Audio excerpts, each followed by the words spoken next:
आउज़ुबिल्लाहिमिनश्शैतानिर्रजीम बिस्मिल्लाहिर्रहमानिर्रहीम। Knowledge factory के दोस्तों अस्सलाम वालेकुम। नाज़रीन इकराम, दुनिया की चमक धमक और चकाचौंध अपने अंदर बड़ी कशिश लिए हुए अक्सर लोगों को अपने शहर में गिरफ्तार रखती है। दौलत, शोहरत और आसूदा ज़िंदगी, ये वो चीज़ें हैं जो किसी भी शख्स के ईमान की कीमत लगाने के लिए काफ़ी हैं, और यही वजह है कि लोग अंधाधुंध इस चमक के पीछे भाग रहे हैं। लेकिन बज़ाहिर ये चमक धमक जो लोगों को नज़र आती है, अपने अंदर बड़े ही घिनौने राज छुपाए हुए हैं। नॉलेज फैक्ट्री के दोस्तों, शैतान और शैतानी ताकतें अज़ल से ही आदम व हवा को बहकाने और अपने घटिया मकासद में कामयाब होने के लिए जोर आजमाई कर रही हैं, जिसकी मौजूदा दौर में हमें बेशुमार मिसालें मिलती हैं। लेकिन हमारा अलमिया ये है कि हम मादियत परस्ती के जाल में कुछ इस तरह से फंस चुके हैं कि अच्छे बुरे और गलत सही की पहचान ख़त्म हो चुकी है। हमारी आज की वीडियो का मकसद आपको एक ऐसी तंजीम के बारे में आगाही देना है जिसकी पेशन गोई बरसों पहले हमारे नबी आखिरुज़्ज़मान हज़रत मोहम्मद सल्लल्लाहु अलैहि वसल्लम ने की थी।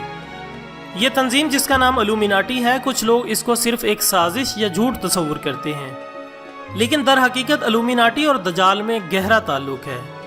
दजाल वो फितना है जिसके बारे में हज़रत नूह अलैहिस्सलाम के बाद तकरीबन हर नबी ने अपनी कौम को डराया, और यही नहीं बल्कि हमारे प्यारे नबी हज़रत मोहम्मद सल्लल्लाहु अलैहि वसल्लम ने भी दजाल से मुतालिक बताते हुए अपनी कौम को इसकी शैतानियत से खबरदार किया था। दजाल, जिसके बारे में कहा गया है कि वो खुदाई का दावा करेगा और क़यामत के नज़दीक इसका ज़ुहूर होगा, वो एक आंख रखने वाला शैतान बड़ी तादाद में लोगों को अपनी कौम में शामिल करता जाएगा, और मादियत परस्त लोग इसके पीछे चल पड़ेंगे। और आज इसका निशान इसराइली झंडे और यूएसए की करेंसी दोनों पर मौजूद है, जिसमें यह वाज़े लिखा हुआ है, the god we trust is one I. और सिर्फ इतना ही नहीं बल्कि यही निशान आपको मुख्तलिफ शोबों के लोगों के पास भी नजर आएगा। और तो और मीडिया, फिल्म इंडस्ट्री के लोग, एक्टर्स, मॉडल्स इसी को रिप्रेजेंट कर रहे हैं। लेकिन लोग ये नहीं जानते कि ये एक फैशन सिंबल नहीं बल्कि एक राज है जो शैतानियत के पैरोकारों की पहचान है। और जो लोग इस कॉन्सेप्ट को एक साजिश समझते हैं, इनके लिए सूरत बकरा की आयत 102 में सबूत मौजूद है, जिसमें वाज़े तौर पर इस जादू का जिक्र किया गया है जो इस तंजीम यानी इल्यूमिनेशन की पहचान है, यानी काला जादू, जिसे कबाला भी कहते हैं। इसका आगाज यहूदियों से ही हुआ था, और कुरान पाक में कुछ यूं बयां हुआ है, और वो यहूद तो इस चीज़ यानी जादू के पीछे भी लग गए थे जो सुलेमान अलैहिस्सलाम के अहदे हुकूमत में शयातीन पड़ा करते थे। हालांकि सुलेमान अलैहिस्सलाम ने कोई कुफर नहीं किया, बल्कि कुफर तो शैतानों ने किया जो लोगों को जादू सिखाते थे, और इस जादू के इल्म के पीछे भी लग गए जो शहर बाबल में हारूत और मारूत नामी दो फरिश्तों पर उतारा गया था। वो दोनों किसी को कुछ ना सिखाते, यहाँ तक कि वो कह देते कि हम तो महज आजमाइश के लिए हैं, सो तुम इस पर एतकाद रखकर काफिर न बनो। इसके बावजूद वो यहूदी इन दोनों से ऐसा मंत्र सीखते जिसके जरिए शोहर और बीवी के दरमियान जुदाई डाल देते। हालांकि इसके जरिए किसी को नुकसान नहीं पहुंचा सकते थे मगर अल्लाह ही के हुक्म से।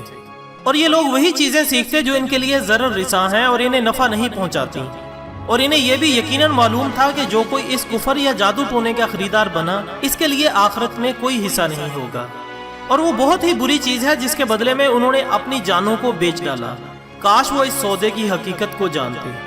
खुदा हजरत, हुआ कुछ यूं था कि हजरत सुलेमान अलैहिस्सलाम की वफात के बाद यहूदियों ने मुकम्मल तौर पर इस जादू पर यकीन कर लिया और इसे सीख लिया, जिसके जरिए वो जिन्नों या शयातीन से बात किया करते थे।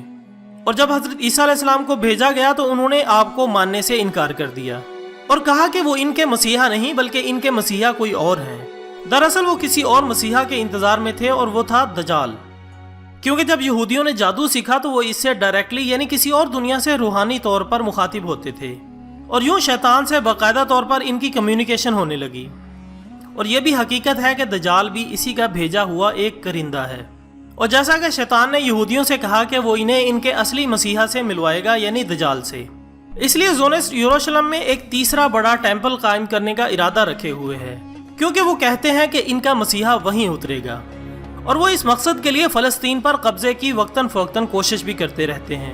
नॉलेज फैक्ट्री के दोस्तों, इस तंजीम का निशान ऑल सीन आई है, यानी हर तरफ देखने वाली आँख। और इनका कहना है कि वो सिर्फ एक आंख वाले खुदा पर ईमान रखते हैं। दोस्तों, इसमें कोई शक नहीं कि वो दजाल ही है, और हज़रत मोहम्मद सल्लल्लाहु अलैहि वसल्लम ने ये वाज़े फरमाया कि हमारा खुदा एक आंख वाला नहीं है, और इसकी पेशेनगोई करते हुए बताया कि अल्लाह तुमसे छुपा हुआ नहीं और ना ही इसकी एक आंख है। साथ ही आप सल्लल्लाहु अलैहि वसल्लम ने अपनी आंख की तरफ इशारा करते हुए दिखाया कि दजाल दाईं आंख से काना होगा और इसकी आंख फैले हुए अंगूर की तरह दिखाई देगी मौजूद ख़वातीन व हज़रात, ये तंजीम 1776 में जर्मनी के एक शख्स ने कायम की थी, जिसका हेड ऑफिस आज भी जर्मनी में है। लेकिन इसके नज़रियात ने इसी वक्त जन्म ले लिया था जब यह दुनिया बनी और शैतान ने अपना काम शुरू किया था। अगर इनके मकासद की बात की जाए तो इस तंजीम के अहम मकासद में से एक मकसद दुनिया के तमाम मज़ाहिब को ख़त्म करना है और मादियत परस्ती को आम करना है, जिसको आज सेकुलर और लिबरल के नाम से मुतारिफ करवाया जा रहा है। अब यहाँ एक और सवाल पैदा होता है कि ये तंजीम कैसे काम करती है। तो इस तंजीम का अहम मकसद उन लोगों को टारगेट करना है जो अपने मकासद या अपनी फील्ड के नाकाम लोग हैं। इस तंजीम के 13 गिरोह हैं जो मुख्तलिफ ओहदों और शोबों में काम करने वाले अफराद को ख़रीद कर अपने मकासद में इस्तेमाल करते हैं और लोगों को ख़रीद कर इनसे एग्रीमेंट करते हैं और इनसे वो तमाम काम करवाए जाते हैं जो हर हद तक इखलाकियात से गिरे हुए हों। इसके बदले में इन्हें वो सब कुछ दिया जाता है जो इनको चाहिए होता है, यानी ओहदा, शोहरत, दौलत वगैरह। और यही नहीं बल्कि मौजूदा दौर में तमाम बड़े ओहदेदारों से लेकर शोबिज़ में काम करने वाले बहुत से लोग इस तंजीम के ज़ेरे असर काम कर रहे हैं और अब आहिस्ता आहिस्ता मगरबी ममालिक से लेकर मशरकी ममालिक तक इनका जाल फैलता जा रहा है। नॉली फैक्ट्री के दोस्तों, इनको सबसे बड़ा ख़तरा इस्लाम से है, क्योंकि इस्लाम के वो असूल जो बज़ाहिर हमें मुश्किल नज़र आते हैं और तरक्की की राह में रुकावट लगते हैं, दर हकीकत यही असूल और अहकामात तरक्की की असल मंजिल की तरफ रास्ता दिखाते हैं। इस तंजीम ने बहुत से मुसलमान खरीद कर अपनी कौम में शामिल कर लिए हैं और दुनिया को सेकुलरिज्म और लिबरलिज्म के नाम पर एक घड़े में फेंका जा रहा है। दोस्तों, याद रहे, इस्लाम हमारी ज़िंदगी के हर पहलू को बड़ी खूबसूरती से बयां करता है और दज्जाल के बारे में जो इंकशाफात इस्लाम में हुए हैं, इसके मुताबिक इसने तमाम अहले ईमान को कमज़ोर करना है और अपनी कौम में शामिल करना है। अगर इसकी तंजीम के मकासद को देखा जाए तो बात साफ जाहिर हो रही है कि दज्जाल अकेला नहीं बल्कि पूरी कौम की सूरत में हम पर हमला आवर होगा और इसके पैरोकार बहुत पहले से ही अपना काम शुरू कर चुके हैं। अब ज़रूरत इस अमर की है कि हम अपनी आंखों से मादियत परस्ती और दुनिया की चमक धमक की पट्टी उतार कर इस्लामी असूलों पर गौर करें, फिर ही हम इन दजाली कुव्वतों का सामना कर सकेंगे, वरना मुसलमानों का जो हाल है वो तो आपके सामने ही है। दोस्तों, अगर आपकी भी इससे मुताल्लिक कोई राय है तो कमेंट्स बॉक्स में हमें ज़रूर बताएं और वीडियो पसंद आने की सूरत में इसे लाइक और शेयर ज़रूर कीजिएगा। इसी के साथ ही आज की वीडियो का इख्तिताम होता है। कल दोबारा हाजिर होंगे एक नए टॉपिक के साथ, तब तक के लिए इजाज़त दीजिएगा। अपना दोस्तों, रिश्तेदारों और गिरदोनवा के तमाम लोगों का बहुत ख्याल रखिएगा। अल्लाह हाफिज़।